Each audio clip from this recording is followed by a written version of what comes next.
मधु की ससुराल में रोज रोज की मार पिटाई किचकिच से वो परेशान होकर अपने घर आ जाती है। घर में आके माँ से कहती है, माँ मैं उस घर में दोबारा नहीं जाऊंगी, मुझे उस घर में दोबारा मत भेजो। आप तो कम से कम मुझे समझने की कोशिश करो।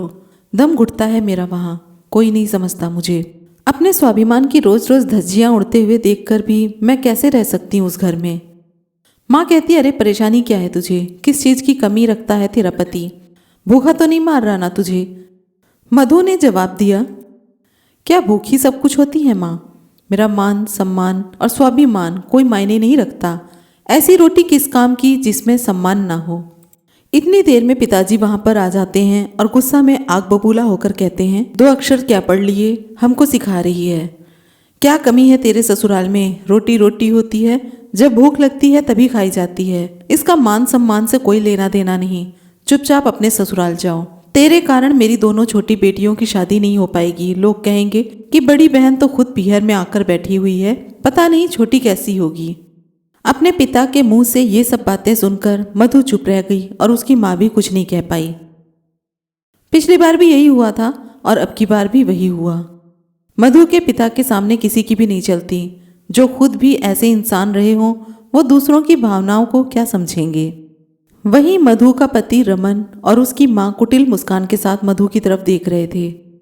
थक हार कर मधु चुपचाप अपना मान सम्मान को छोड़कर अपने पति रमन और सास के साथ वापस ससुराल चली जाती है। मधु और रमन की शादी 1 साल पहले ही हुई थी। रमन के परिवार में उसकी मां और एक छोटा भाई है जो अभी कॉलेज में पढ़ाई कर रहा है। रमन अपने दिवंगत पिता के व्यापार को संभालता है और उसी की कमाई से पूरे घर का खर्च चलता है। और रमन की माताजी, वे तो परफेक्ट भारतीय सास हैं जो बहू में कमी निकाल ही लेती हैं। रमन अपनी जो भी कमाई है वो अपनी माँ के हाथ में ला कर रखता है, जिससे मधु को कोई परेशानी नहीं है। लेकिन समस्या ये है कि इससे छोटी छोटी जरूरतों के लिए भी तिरस्कृत किया जाता है। उसे एक एक रुपए के लिए मोहताज कर रखा है। अभी पिछली बार की ही बात है, शादी के कुछ दिनों बाद मधु को पीरियड हो गए तो पैड्स खरीदने के लिए उसकी सासू माँ ने खर्चा देना उचित नहीं समझा, बल्कि उसे पुराने कपड़ों में से कपड़ा फाड़ कर दे दिया कि इसे इस्तेमाल करो। इन चीज़ों के लिए बेवजह का पैसा नहीं है मेरे पास। जब रमन से उसने कहा तो रमन ने भी यही जवाब दिया, जैसा माँ कह रही है वैसा ही कर लो। मधु ने कहा, लेकिन रमन कपड़ा हाइजीनिक नहीं होता। इस पर रमन ने जवाब दिया, तुम क्या सोच रही हो, इन सब चीज़ों पर बेवजह खर्चा करें। मधु ने उदास होकर कहा, रमन पैड्स इतने भी महंगे नहीं आते, बस 100-150 रुपए ही तो लगेंगे। रमन ने एकदम गुस्से में आकर कहा, रहने दो, जो माँ कह रही है वही करो, नहीं तो अपने बाप से मांग लो। रमन से इस जवाब की उम्मीद नहीं थी उसे तो यकीन ही नहीं हो रहा था कि नई नवेली दुल्हन के साथ ऐसा व्यवहार हो सकता है। तब भी उसने अपनी माँ के साथ इस बारे में चर्चा की थी और उसने कहा था कि वो ऐसे ससुराल में नहीं रह सकती है। तब भी उसके पिता ने उसे चुपचाप ससुराल में रहने को कहा था। इस बार भी यही हुआ। मधु की प्रेगनेंसी कंफर्म हो गई थी। उसे काफ़ी परेशानियां हो रही थी, लेकिन एक सास थी जो उसे दवाइयां तक नहीं दिला रही थी। वो ये कहकर टाल देती थी कि ये सब तो बेवजह के चोचले हैं, बच्चे तो हमने भी पैदा किए हैं, लेकिन किसी हॉस्पिटल के चक्कर नहीं लगाए। इन सब पर बेवजह का खर्चा क्या करना।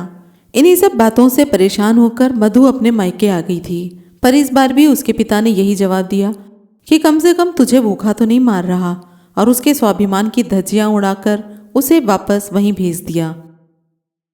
अब तो उसकी सास उसे और भी ज्यादा परेशान करने लगी थी। सही भी था, जब माता पिता साथ नहीं देते तो ससुराल वालों को भी मौका मिल जाता है।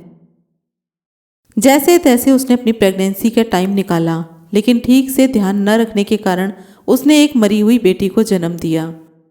मरी हुई बेटी के जन्म के बाद मधु पूरी तरह से टूट चुकी थी, पर इसके बावजूद भी उसके पिता और रमन के परिवार वालों के स्वभाव में फर्क नहीं आया।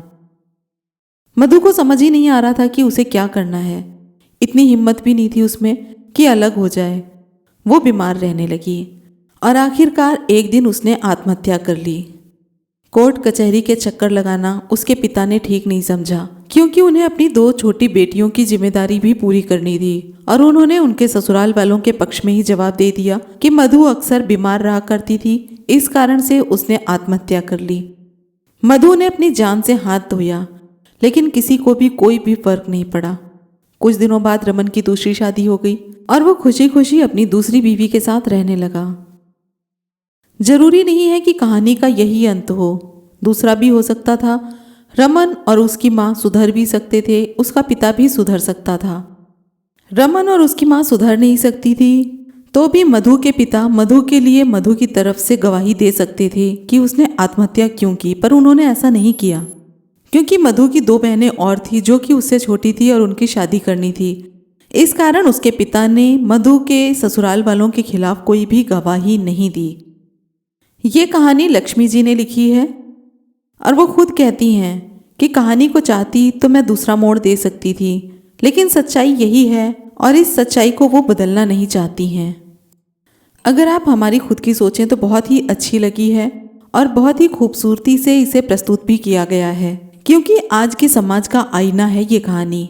जिसके माँ बाप ऐसे हों, जिसका ससुराल पक्ष ऐसा हो, तो लड़की क्या करेगी। इस कहानी के बारे में आपकी जो भी राय है वो आप कमेंट बॉक्स में लिख सकते हैं। कहानी पसंद आई हो तो लाइक कमेंट शेयर करना ना भूलें, चैनल को सब्सक्राइब करें। फिर मिलेंगे अगली कहानी के साथ, तब तक के लिए नमस्कार।